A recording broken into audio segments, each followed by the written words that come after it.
Alors on va se remater des anciens épisodes de Geekena et en plus comme ça j'aurai plein d'anecdotes à vous raconter. Non, de toute façon, tu me diras, je suis pas allé bien loin dans le jeu. Hein, faut dire que je connaissais des gens qui avaient aussi le jeu. Hein, ils ont jamais pu passer le 2e niveau. On va peut-être regarder autre chose, non?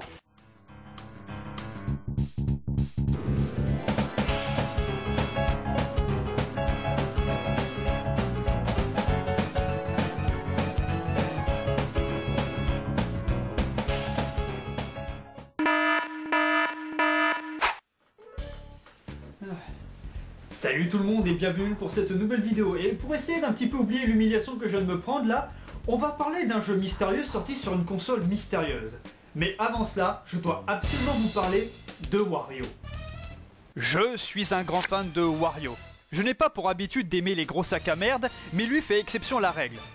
Je l'ai connu en tant que pilote dans Mario Kart 64 et il a commencé à devenir un de mes personnages fétiches, apparu pour la première fois sur Game Boy dans Super Mario Land 2 Six Golden Coins, dans lequel Wario, le rival de Mario, lui a volé son château et devait obliger le plombier moustachu à retrouver les 6 pièces d'or afin de bouter son gros rival hors de la propriété.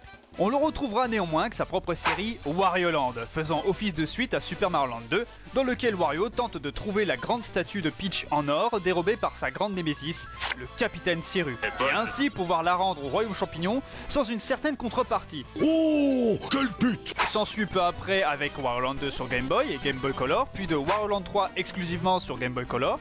La Game Boy Advance accueillera elle Wario Land 4, et le dernier sorti, ce coup-ci sur Wii, Wario Land The Check Dimension. Mais évidemment, Wario n'a pas fait que ça, il est également à l'origine d'une autre série de jeux, plus célèbre, qui s'appelle WarioWare.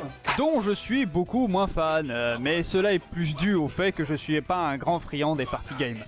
On notera aussi le très sympathique Wario World sur GameCube, Master of Disguise sur DS, je devrais lui donner une seconde chance à celui-là moi, et d'autres que je n'ai même pas encore cités. Ce qui était cool avec les Wario Land, c'est que ça changeait d'un Mario. Ici, Wario est un chasseur de trésors, il part explorer tout un tas de mondes pour récolter de l'argent. Le gameplay se rapproche certes d'un Mario, surtout le premier jeu, mais en dehors de ça, vu la lourdeur et le gros cul de Wario, celui-ci pouvait balarguer des ennemis avec son coude, ce qui rendait le personnage plus agressif que Mario. Il pouvait même les assommer, les attraper pour les balancer contre ses assaillants. Mais moi, ce que j'adorais dans ce jeu, c'était qu'il fallait explorer le moindre recoin des moindres niveaux pour dénicher le moindre trésor, enfin, comme un vrai chasseur de trésors, putain! S'ajoute à cela des ennemis des boss assez spéciaux et auxquels on sent bien qu'avec Wario, c'est pas pareil. On se surprend même à affronter des ennemis étranges comme ces trucs là dans Wario Land 2 que j'ai jamais compris ce que c'était. Et d'autres même très spéciales. Un cognac bulleux. Moi, pendant un temps, j'avais cru avoir fait tous les jeux Wario Land, que ce soit à la fois sur la console d'origine ou sur Home Station. Et j'ai réalisé que pas vrai complètement vraiment. Et je tiens à préciser une chose. Si je vous explique tout ça, c'est parce qu'on m'a récemment appelé pour me proposer une enquête, que j'ai acceptée. Ce n'est absolument pas parce que j'ai oublié de vous le préciser en début de vidéo. Pour comprendre, il faut revenir dans les années 90. Gunpei Yokoi, paix à son âme, l'inventeur de la Game Boy, voulait quitter la firme avec les honneurs. Il a pour cela imaginé une console assez spéciale. Et cette console se nomme la Virtual Boy. Elle était en avance sur son temps car c'était la première console à mettre en avant ce qu'on appelle aujourd'hui la réalité augmentée avec les casques VR. Mais il y avait un truc. En fait, ce qu'il faut bien comprendre, c'est que la Virtual Boy n'était pas branchée sur une télé. Si vous vouliez jouer à la Virtual Boy, eh ben, il fallait littéralement regarder à l'intérieur de la console. Elle tenait sur un trépied posé devant le joueur, comme vous pouvez le voir avec ces images. Et comme vous pouvez le constater, les jeux sur cette console tournaient principalement en rouge et noir, ce qui provoqua divers maux de crâne aux gens. La console n'étant pas du tout accessible à tous, surtout au niveau de son prix. Et du coup, évidemment, la console fut un énorme échec et c'est la totale déception pour le papa de la Game Boy. Nintendo n'éditera jamais les jeux sur son Nintendo eShop, malgré la présence de la Virtual Boy en guise de clin d'œil dans leur licence. Mais ce coup-ci, nous, on va s'attarder sur un jeu particulier, le célébrissime Virtual Boy Wario Land. Alors, est-ce que ce jeu est une pépite ou une sombre merde? Eh bien, on va voir ça tout de suite.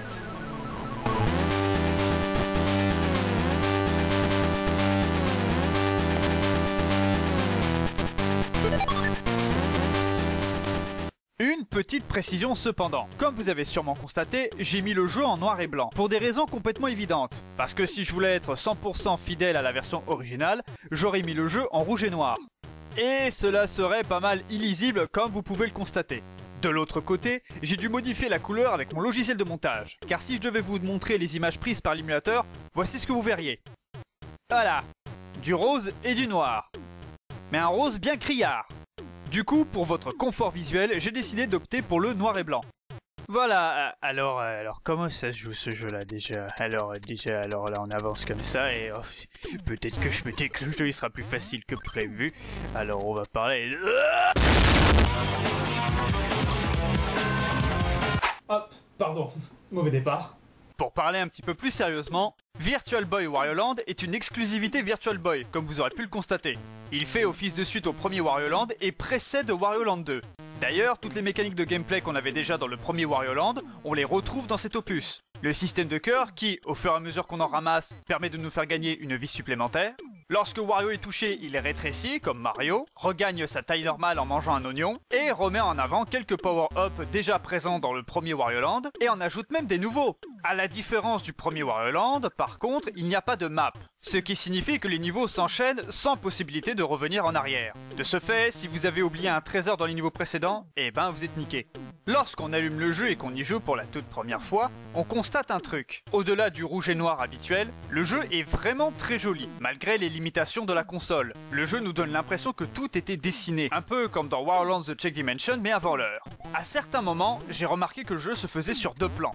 Je m'explique. Il y a le plan normal, dans lequel on fait le niveau tranquillement, puis, à certains moments, on peut tomber sur ce genre de propulseur qui envoie Wario au fond du décor, ce qui augmente le sentiment de profondeur, et avec un petit effet 3D qui est, ma foi, pas trop mal.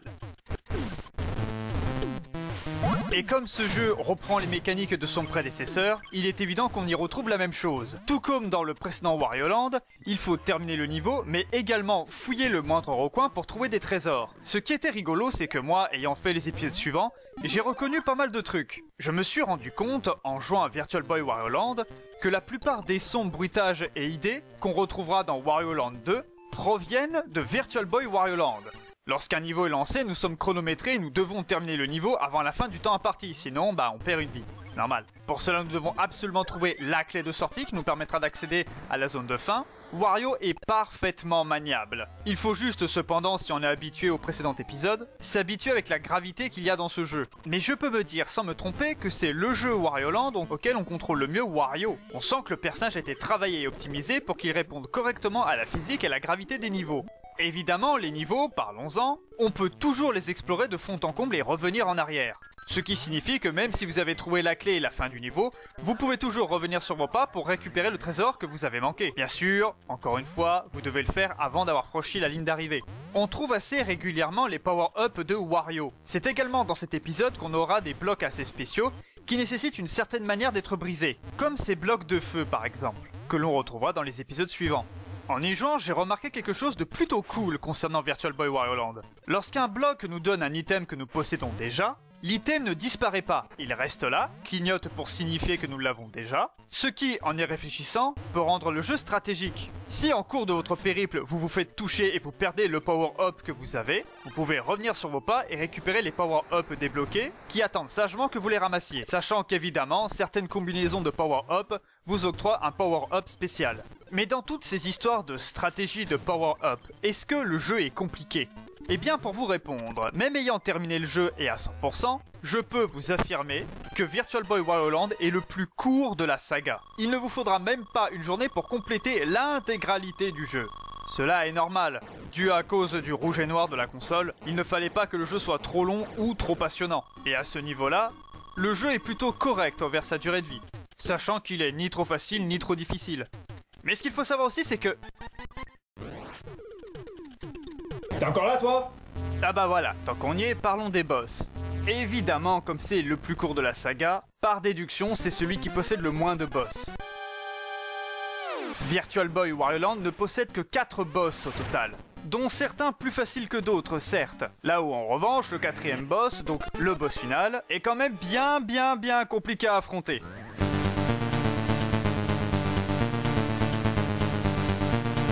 Ah tiens, c'est drôle parce que la musique du boss final, je la connais, je l'ai entendue ailleurs. Où est-ce que j'ai entendu déjà ?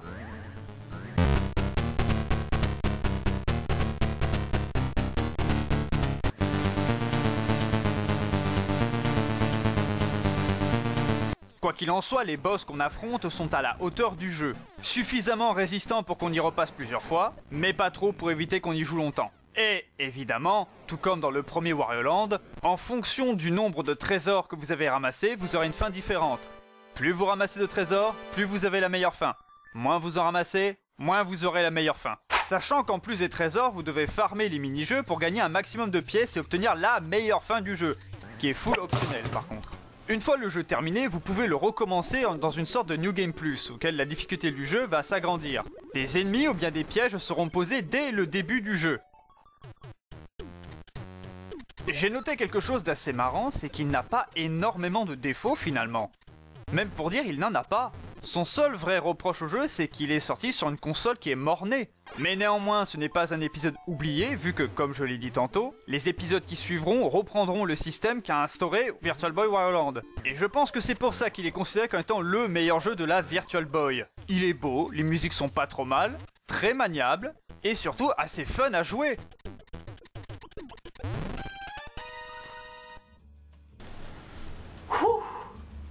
Alors du coup, quoi en penser du jeu? Eh ben en réalité le jeu il est très bien.